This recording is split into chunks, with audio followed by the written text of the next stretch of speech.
మిర్యాలగూడ మండల పరిధిలోని అవంతిపురం వ్యవసాయ మార్కెట్లో ఉన్నటువంటి ఎస్బీఐ బ్రాంచ్ ఒక 4 నెలల నుంచి పనిచేయడం లేదు. అందులో ఒక ఖాతాదారులు 800 మంది ఉన్నారు. 400 మంది గోల్డ్ లోన్ కలిగిన వాళ్ళు ఉన్నారు. అది కనీసం ఏప్రిల్ నెలలో నేను గోల్డ్ లోను రెన్యువల్ చేసేందుకు పోతే హౌసింగ్ బోర్డు బ్రాంచ్కి వెళ్ళి చేయాలని చెప్తే అక్కడ చేసిన ఆ రోజు నుంచి ఈ రోజు వరకు కూడా అది పూర్తిగా పనిచేయడం లేదు. దాని రిపేర్ కానీ ఎలాంటి విషయాలలో కానీ బ్యాంకు అధికారులు చొరవ చూపట్లేదు. ఖాతాదారులు వస్తున్నారు, రైతులు కానీ అందరూ వస్తున్నారు, అడిగి వెళ్ళిపోతున్నారు, కానీ దానికి ప్రత్యామ్నాయం ఎవరు చూపించట్లేదు. అట్టి బ్యాంకుని పునరుద్ధరించాలి, బ్యాంకు వాళ్ళు పునరుద్ధరించి ఖాతాదారులకు, రైతులకు, వ్యవసాయదారులకు అంత పెద్ద మార్కెట్ ఉన్నది. మిర్యాలగూడలో అంత పెద్ద మార్కెట్లో ఆ రోజు ఖాతాదారులకు ఇబ్బంది అవుతుందనే అక్కడ బ్రాంచ్ పెట్టడం జరిగింది.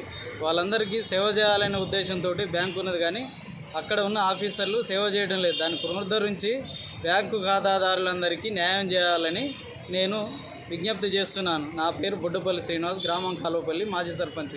నేను రైతుని, నాది గోల్డ్ లోన్ ఉన్నది, నేను ఖాతాదారుని కూడా వ్యవసాయదారుగా విజ్ఞప్తి చేస్తున్నాను. ఎన్ని నెలలు బ్యాంకు తర్వాత? అది దాదాపు 4 నెలల కాలం గడిచిపోయినది. మన షార్ట్ సర్క్యూట్ అయినదని రిపేర్ చేస్తా అన్నారు. చేసిరో చేయలేదో తెలియదు. 4 నెలల సంది అదే విధానంగా కొనసాగుతున్నది.